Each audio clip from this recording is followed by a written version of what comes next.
Introduction: it's your body. It's your mind. It's your choice. During the alcohol experiment, you'll make a choice to go 30 days without alcohol, just to see how you feel. You'll become a detached reporter, researching the facts, writing down your observations, and possibly drawing new conclusions. This is an exciting experiment, not a punishment. You're not weak-willed for questioning your drinking. There's no judgment or labeling here. You have a unique opportunity to remember how to enjoy life without alcohol. And with this book's unconventional approach, I'm willing to bet you'll enjoy the process. Who is this for? This experiment is for you if you're curious about your relationship with alcohol, and you're thinking about drinking less often or not at all. It is also for you if you are of two minds about alcohol. You want to drink less, but you also feel deprived or upset when you abstain. You drink out of habit or boredom, only to regret it later. You are starting to wonder if alcohol is taking more than it is giving. You are curious about a life without booze but do not feel you are an alcoholic. You want to drink less, but life is just too stressful. You have a love-hate relationship with alcohol,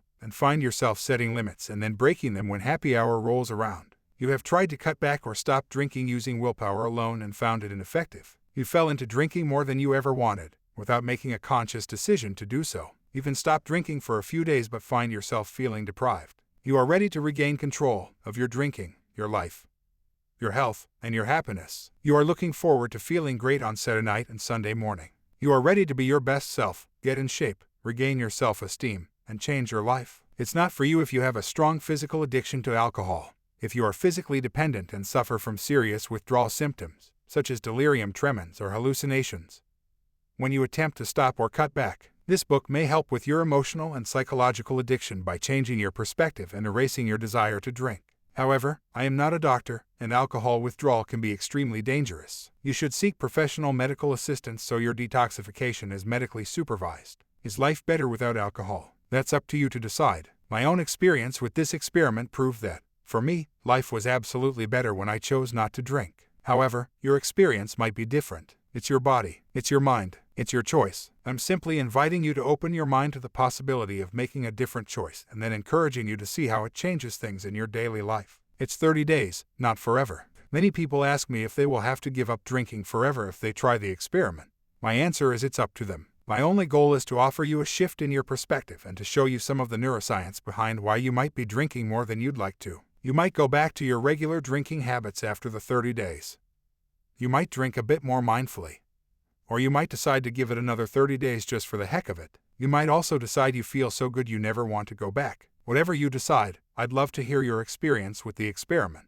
If you'd like to share your story, email me at hello@alcoholexperiment.com. Why we drink more than we want to. Since you're reading this right now, you're probably questioning how much you drink. Maybe you know you drink too much and want to quit. Or maybe you're just curious about what life is like with a bit less alcohol. Maybe you're questioning whether you might be overdoing it a bit. No matter where you are on the spectrum, you're not alone. I've been there, and tens of thousands of people inside the alcohol experiment community have been there, too. You're probably wondering why in the world you keep drinking even though you've made a conscious decision to cut back or stop altogether. Why do we do things we no longer want to do? I wondered the same thing. When I first started drinking, it seemed to be a natural, normal thing to do. I saw nothing wrong with it. I didn't know all the negative ways alcohol could affect my health. I was a drinker, and I was proud of it. I tried hard to develop a tolerance so I could keep up with my colleagues. It was fun. It was relaxing. I had better sex when I was drunk. Or so I thought. Eventually, I came to a point in my life when I started to question my drinking. I didn't like waking up with a hangover. I didn't like having to piece together conversations and wondering if I said or did anything embarrassing.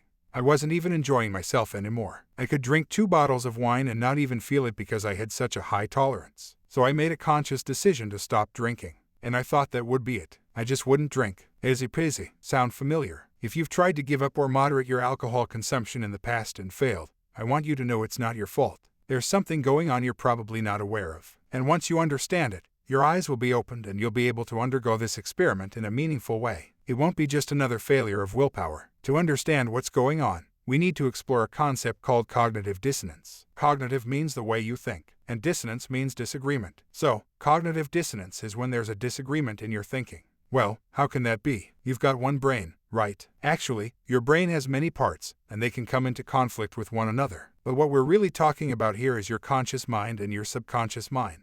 Your conscious mind is everything you're aware of. You're tired of waking up with a headache. You don't like spending your money on alcohol. Maybe your relationship is suffering, or your kids don't even know you anymore. Because you're aware of those things, you make a conscious decision to stop drinking. But there's another powerful part of your mind, your subconscious. That's where you've stored a lifetime of subconscious conditioning and beliefs that, by definition, you're unaware of.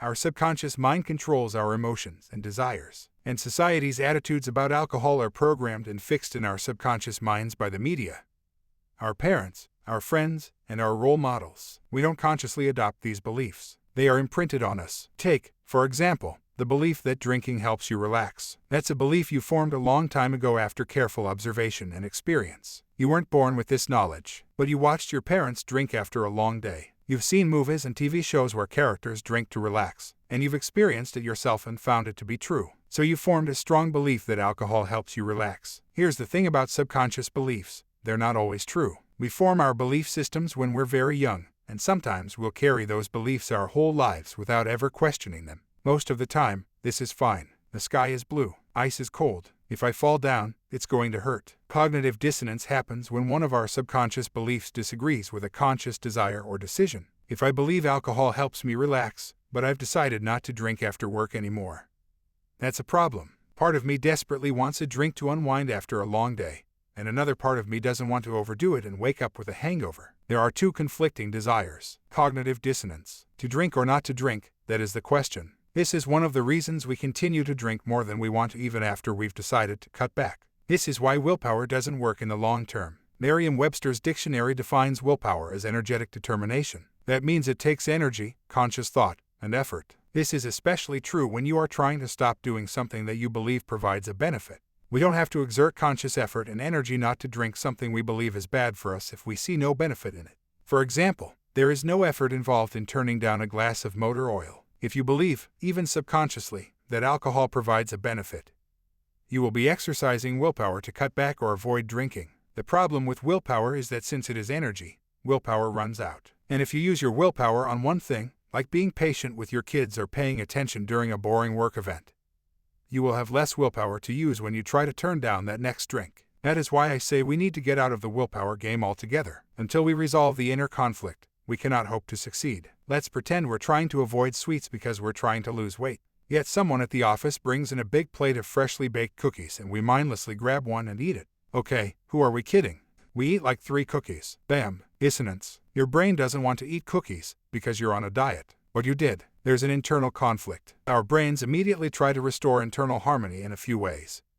We can change our behavior. Make a vow not to eat another cookie no matter how good they look. We can justify our behavior and say, oh, it's okay to cheat every once in a while. We all need a little sugar now and then. I deserve it. We can add another behavior to counteract the first one. Well, I ate the cookies, but that's okay. I'll go for a long run after work to burn off the extra calories. We can delude ourselves by denying or ignoring the conflicting information. Those cookies are probably not all that bad for my diet. They seemed pretty small anyway. We delude ourselves all the time when it comes to alcohol or any addictive substance. We ignore the fact that alcohol isn't doing us any favors and it's actually harming us. We do it as a defense mechanism because we're trying to solve this internal disagreement. Conflict hurts. Humans are hardwired to avoid it whenever possible. When you're divided, when you're not whole, it's incredibly painful. And what do we drinkers do to numb pain? We drink, and then we drink more. And sometimes we drink until we black out to avoid something painful, even temporarily. The more we drink, the worse we feel and the more we don't want to drink. The more we don't want to drink, the more internal conflict we create. The more conflict, the more pain. The more pain, the more we drink. It's a cycle that spirals out of control. It's not intentional. We may not even know we're doing it until something terrible happens. At some point, we wake up to the reality and try to change. But unless we address the dissonance, change continually eludes us. I tried to drink less, to set limits on my drinking. I could do it for a little while, but eventually my willpower would give out. And I'd be right back to waking up wondering how many glasses I'd had the night before. I felt helpless, I felt weak, and I felt alone. I'm smart and capable. Why did this have such a hold on me? I would intend to drink a single glass of wine, or maybe 2, but would wake up the next morning being unable to count how many I'd had. And that would make me want to drink more because then I wouldn't have to think about the fact that I'd broken a commitment to myself. Again, drinking erased the conflict, even for a little while. What I didn't know was that there was something much bigger at work. The subconscious mind is where our desires originate. So part of me was so much stronger than my conscious desire to get my act together. The deck was stacked against me, and I didn't even realize it. The good news is that I discovered a way to truly resolve my cognitive dissonance around drinking. And it works for anything, by the way. If you're eating sugar when you don't want to, or you're gambling when you don't want to, or you're watching too much television, whatever. This method works to resolve the conflict and get your conscious and subconscious minds on the same page. When that happens, you get what you want with no effort. You can go to a party with all your friends and have a great time without even thinking about alcohol. You can ring in the new year with ginger ale. You can save your relationships. You can change your life. Want to know the secret? It's all about awareness. If you're struggling because you're unaware of your subconscious beliefs, then the solution is to become aware of them. Shine a light deep into the nooks and crannies of your mind and figure out what beliefs are holding you back. What beliefs are in conflict with your desire to drink less or stop drinking.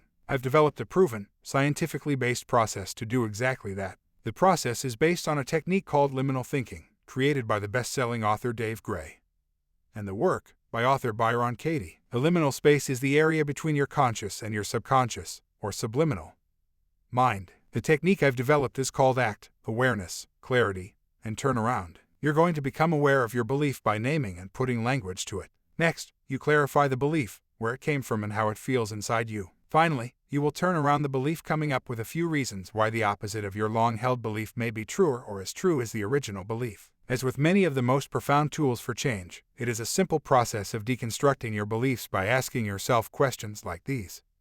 What do I believe? Is it true? How does it make me feel? Is it helpful? Remember when I said sometimes our beliefs just aren't true? Well, that's how you untangle this mess, by discovering the truth. Does alcohol truly relax you? Or do you just think it does? Do you really enjoy sex more when you're drunk? Or does it become a sloppy, embarrassing mess you can barely remember? I'm not going to suggest the answer is one or the other. I can't make you believe something you don't want to believe. Your subconscious beliefs remain deeply entrenched until you become aware of them and decide to change them by questioning their validity. Every few days during this 30-day experiment, you'll see bonus ACT chapters. You can read them as they come up, or you can read them first if you like. These special chapters present you with some facts regarding certain common beliefs about alcohol. All I ask is for you to keep an open mind and carefully consider what you're reading. It might take a few days or weeks of mulling it over before you decide one way or another. You might need to test out some theories. That's okay. Take as much time as you need. This is your experiment. Here's a preview of how the ACT technique works. The ACT technique: awareness. Name your belief. In the context of alcohol, this is your conscious reason for drinking.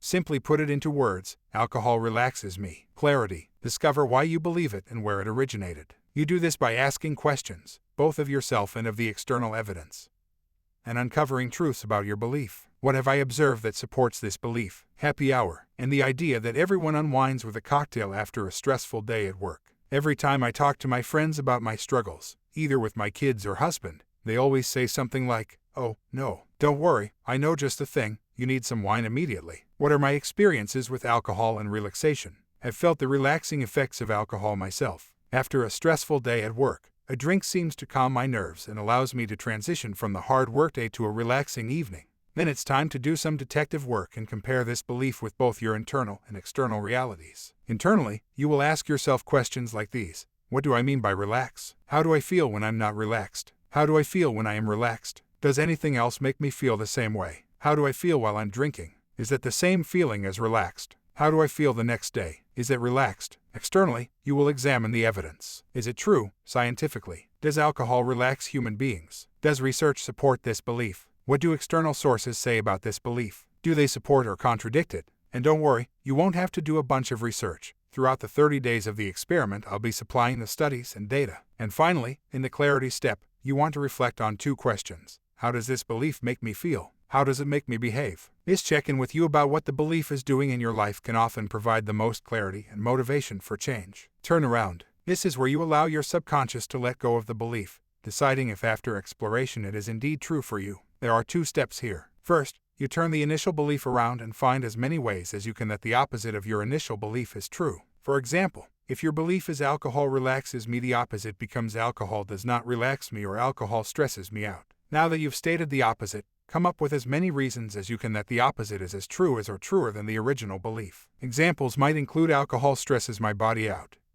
A hangover is evidence of that. Alcohol prevents me from taking the action necessary to truly relieve my stress, so in that case it does not relax me. When I drink, I am more likely to get in an argument with my spouse, and fighting is stressful. When I drink, I beat myself up about it the next day, and that is stressful. Once you've done that, The final step is simply to decide if this belief still holds true for you and if it is serving you or if you would be better off letting it go. Act, awareness, clarity, turn around. It's an effective, scientific way to shine a light into your subconscious and figure out what's actually causing your behavior. And you can find a guided worksheet in the back of this book to apply this process to any belief that comes up about alcohol or about anything else in your life. The important thing to remember is that there is no wrong answer. You are not messing up if you go through this process and still feel the belief is true for you. I know it sounds counterintuitive, but trust me on this.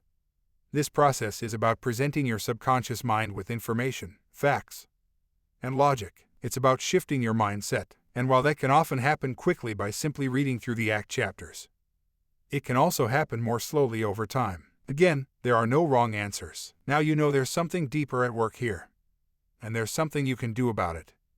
I hope you're excited about this experiment. My ACT technique works. You can use it to enact change in so many areas of your life. It's so empowering. You can use it to lose weight, start exercising, stop procrastinating, and be a better parent. For now, though, let's focus on your drinking. Sticking with it, often we don't think about how much we drink or why we drink, like we're doing in this experiment, until drinking is no longer an option. We don't know if we drink because there's chaos in our lives, or if there's chaos because we drink. Suddenly, when the option to escape through drinking isn't there, we're forced to take a look at what's going on in our lives and what might be triggering us. What are we trying to distract ourselves from? Sometimes the answer is obvious. Work is stressful. The boss yelled again. But other times there doesn't seem to be an obvious trigger. Sometimes we drink to avoid anything unpleasant or stressful. This experiment offers us the option to switch from seeing stress as a reason to drink to seeing it as an opportunity to be creative and find other ways to deal with our problems. Maybe addressing the source of the stress is a good idea. Maybe blowing off steam on the driving range or at a boxing gym would be equally satisfying, and you could get a healthy workout in as a bonus. As adults, we develop all sorts of coping mechanisms to handle stress. Maybe you like to read a book, meditate, knit, watch TV, or exercise. When I was in New York, I used to go for a long run at the end of the day. Then when I was encouraged to attend all sorts of boozy work events, from happy hours to networking meetings, that healthy habit got replaced by alcohol. Over time, all my healthy coping mechanisms were replaced with alcohol, and my life was thrown completely out of balance. What I've learned is that when we're tired, stressed out, cranky, or upset, we don't need alcohol. What we need is to change our emotional state. We need to do something to go from tired to energized, from cranky to happy, and we turn to alcohol. You are going to experience stress over the next 30 days. I can pretty much guarantee it. But rather than saying, screw it, and giving up, stop and think through it. If you have a drink now, how will that make you feel later? It might make you feel better temporarily, but you'll probably feel even worse the next morning when you realize you broke your promise to yourself. But here is the thing, every day that you read a chapter, you are learning, and so I strongly encourage you to pick up right where you left off and keep going. If you make it 30 days with just a few drinks, that is a huge improvement, and you will have learned so much. This experiment is about getting through all the information and staying curious about your behavior. Whatever it is, I recommend keeping a journal or a video diary to record your thoughts each day. Notice how your body feels physically and emotionally. You might be surprised by the changes you see from day to day. I'm not here to tell you to stop drinking or to keep drinking. I'm simply here to provide you with a framework to discover your truth through logical reasoning based on scientific information. At the end of the day, you are the only one who can make the choice. My only goal is to challenge some of the beliefs that might be holding you back. It's a terrible feeling to want something new or different and feeling like you're stuck, unable to move toward it in any meaningful way. One way or another, you'll be able to make a move by the end of this experiment. Your job is simple. Observe and become aware for 30 alcohol-free days. Be a reporter. Just the facts, ma'am. If you're used to beating yourself up over your drinking, give yourself a break during the experiment. And if you slip up, give yourself a break then, too. The goal is not to be perfect. The goal is simply to test out a new way of thinking and behaving to see how it feels, to see if it moves you closer to those desires you have for a new life. In fact, imperfection can be a wonderful tool to help you see yourself even more clearly. What I ask of you now, for the next 30 days, is to keep an open mind. Consider the possibilities presented in each day's reading. Is it possible that you could have the facts all wrong? For example, could anxiety be a heavy influence on your drinking? Is it possible that there is more going on with marketing and the profit engine of the alcohol industry than you currently realize? Is there something going on within the brain that makes alcohol seem more attractive than it truly is? Again, all I ask is that you keep an open mind. At the end, you might decide to keep drinking, and maybe you'll naturally cut down on the amount you drink. or you might decide to stop altogether because you feel so good. It's your body, your mind, and your choice. A few tips before you start. One of the most interesting things I've found in my years of research is just how many people want to change their drinking. I thought I was alone. I thought I was the only one who was questioning my drinking habits. Nothing could be further from the truth. It's not that we are alone. In our society, questioning our relationship with alcohol is a taboo, even among our closest friends. An honest conversation around drinking seems to invite judgment. Yet the statistics are staggering. 80% of Americans drink alcohol, and a huge majority drink it regularly. And think about this, out of the people you know who drink alcohol regularly, how many of them have said something like, "I overdid it last night," or "After last night I am never drinking again," at one time or another? Most of them, right? Almost everyone I know, and certainly everyone I drank with, has told me that they wanted to change their drinking at some point, to some degree. So you are not alone in wondering about this topic. You are in the vast majority. Another thing I've realized after reaching hundreds of thousands of people with this message is that drinking more than you want is not a weakness. If you've tried to stop drinking in the past and failed, I want you to know it's not your fault. Some of the smartest and most successful people in the world drink more than they want to, including lawyers, doctors, corporate executives, psychiatrists, professors, you name it. And when they try to cut back, they don't find it easy. And when it is not easy, we blame ourselves, believing there is something wrong with us. As you will discover, there is nothing wrong with you. It's simply that you are a human being who is drinking a substance that is addictive to human beings. Why is this happening to even the smartest and best of us? Because we're going about it all wrong. The entire conversation around alcohol is flawed. And by the time you finish this book and the 30-day experiment, you'll see that it's not black and white. You're not either a normal drinker or an alcoholic. Most of us fall somewhere in the middle. So relax and let go of your anxieties. There are no judgments here. And even though I've decided to stop drinking indefinitely, you might make a different decision after doing this experiment. My only goal is to give you as much truthful information as I can so that you can make the right decision for you. An informed decision. What to expect over the next 30 days. Magic happens in 30 days. It's a period of time when the brain can actually change by making new neural connections, to build great new habits or to eliminate habits that have held you back. But to experience that magic, you may have to deal with a few side effects. After all, alcohol is a toxin and your body needs to cleanse itself. You might experience some cravings and irritability at first. This is completely normal and will pass as the alcohol leaves your system. It takes about a week for the body to detoxify itself, so be gentle with yourself during this period. Once your system is clean, you're going to feel amazing. You'll have more energy. Your brain will feel like a fog has lifted, and it's possible you'll feel happier than you have in a long time. Here are a few things you can do to help the process along. Make a firm decision to commit to this experiment 100%. One firm decision takes all the stress out of the thousands of smaller decisions you have to make every day. You want to burn the boats here like there's no going back. It's only 30 days, and at the end, you get to make the final decision about whether you continue on alcohol-free. Tell someone you trust about what you're doing and why. It's okay if you don't want to announce it to the world quite yet, but there's incredible power in having someone you can confide in. Do this and you're much more likely to follow through with the whole 30 days. Drink plenty of water to flush out all the toxins in your system. The more you drink clean, pure water, the faster your body can cleanse itself. Get lots of sleep. Your body repairs itself when you're asleep, so give it all the time it needs. If you're worried you won't be able to sleep without drinking,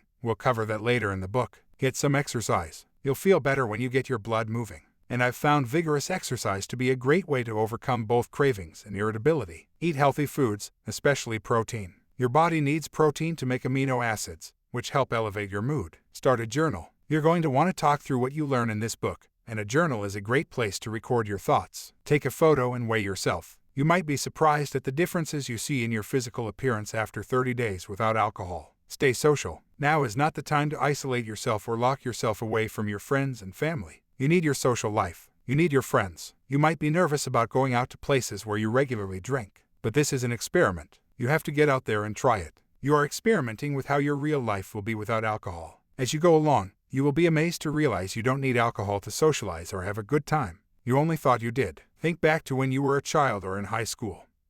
Did you need alcohol then? Weren't you having the most fun? And what's the worst that can happen? You go out to happy hour, you order a refreshing glass of iced tea, and you have a miserable time. So what? It's just one evening, and it's all part of the experiment. That is great data. You can examine exactly why you had a miserable time and whether the lack of alcohol is truly the reason. I bet you will surprise yourself by having an amazing time. Be positive. Many people tell me their biggest fear is they don't think they can do it. They aren't sure they're strong enough to make it 30 days. Don't kick off this experiment by feeling sorry for yourself. You have so much to look forward to. Sure, the cleansing process takes a little while and it's not entirely pleasant, but you are strong and you can handle it. The same people who thought they couldn't do it write to me after a week or two to say they can't believe the difference in themselves. They now know they are stronger than they thought. Join this book's online social challenge at alcoholexperiment.com. There you can do this experiment with thousands of like-minded people from all over the globe. You will get amazing community support, plus daily video resources and a private online journal to document your progress. Consider posting your selfie and get encouragement from others. Use it as a reminder and as a way to track your progress. One of the most amazing changes is how much clearer, more peaceful, and alert your eyes will look after 30 days alcohol-free. And when you join the free online experiment, there are even alcohol experiment mentors who've already gone through this process and are committed to helping you make it to the end. There are even alcohol experiment mentors there who have already gone through this process and who are committed to helping you make it all the way to the end. Throughout this book, you'll find stories and observations from actual community members. The comments are real, though the names have been changed. Consider hosting the alcohol experiment in your community. Change is more fun with friends. I've put together some ideas for how to make this super fun in a group, and you can find all the details in the back of this book on this page. This is a 30-day experiment, right? So I just want you to read the short lesson for each day. Try to read it in the morning, if you can, and put the recommendations into practice during the day. Don't be surprised if you find yourself having epiphanies in the shower or shouting, "Holy cow," while you're driving. Once your mind starts mulling over some of these ideas, there's no telling where your thoughts can go. As with almost everything in life, your perspective can determine your outcome. So instead of thinking about giving something up, think about what you're going to gain: self-respect, more money in your wallet, a better relationship with your spouse and your kids, better health, better working relationships, a leaner body, and more. This is exciting. You are embarking on an amazing journey. And don't worry, it's only 30 days. You can do anything for 30 days. Are you ready? Let's go. Journal questions. Your daily wisdom, direct from you. I am so excited to include journal questions for you at the end of each day. Here's why. Besides the fact that my own personal experience of journaling has been one of the most helpful and profound tools in my life, journaling has also been scientifically proven to reduce stress, boost immunity, sharpen memory, improve mood, and increase emotional awareness and function. All of these benefits will be so helpful as you navigate this journey. And I especially love the last one, increased emotional awareness and function.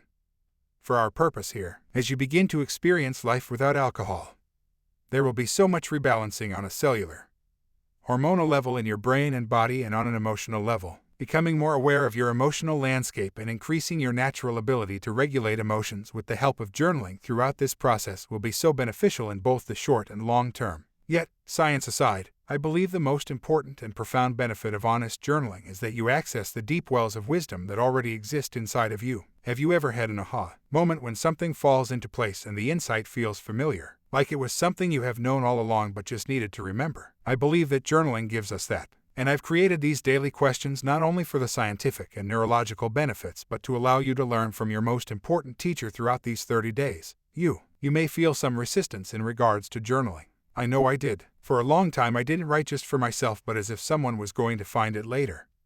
Even if that someone was me. Yes, I filtered my own writing for myself. And I am not the only one. We often miss out on some core benefits of journaling because we won't let down the barriers or self-judgment as words come out on the page. In order to cross the threshold of resistance that you may feel in regards to journaling, here are some tips that have helped me a ton. Become aware of your filters and remove them. Most people write with filters. Some of these filters may include writing what we think we should write, writing with a specific purpose in mind, trying to write beautifully, trying to write correctly, trying to sound smart, etc. This is one of the biggest hindrances to journaling. And right here, right now, I'm inviting you to toss those filters out the window. Write like no one is reading. Seriously though, not even yourself at a later date. When I got that I wasn't writing for anyone else to read, not even myself, it shifted everything for me. Plan to burn everything you write. You don't actually have to, but write like you plan to. When I did this, my ability to write what I was actually feeling, and all of its human ugliness and imperfection, increased greatly. And thus the positive effects of journaling increased as well. I started to be able to truly just empty my brain of everything rather than holding back. Don't underestimate this profound tool because of its simplicity. Be gentle on yourself with the discipline of it. Don't beat yourself up for missing a day or a week. Jump back in whenever you can, whenever you want or need to. Especially when you're having a hard time. And finally, allow yourself to marvel at and celebrate the incredible insights and wisdom that only you can bring to this 30-day experience, remembering that none of my words will be half as important in your life as the words you write to yourself.